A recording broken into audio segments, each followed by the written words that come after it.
Hi there, quick video just to show you how to edit your page using the page editor. So once you're logged in, when you first log in, you'll be in your dashboard, which obviously looks like this.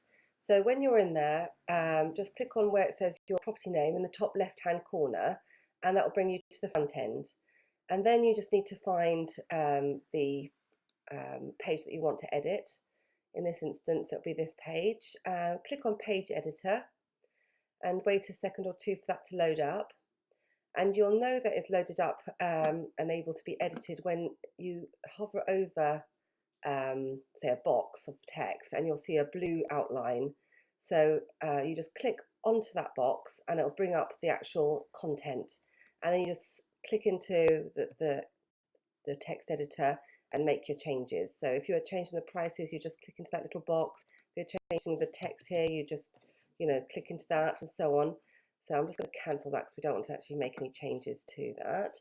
And if you're not going to be using your calendar, it's a good idea to actually remove it because it actually looks worse to have everything available. So if you aren't going to update your calendar, ask us to remove it for you, and that will be better for you going forward.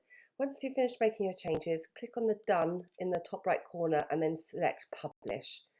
And whatever changes you've made will be instantly made live on your website.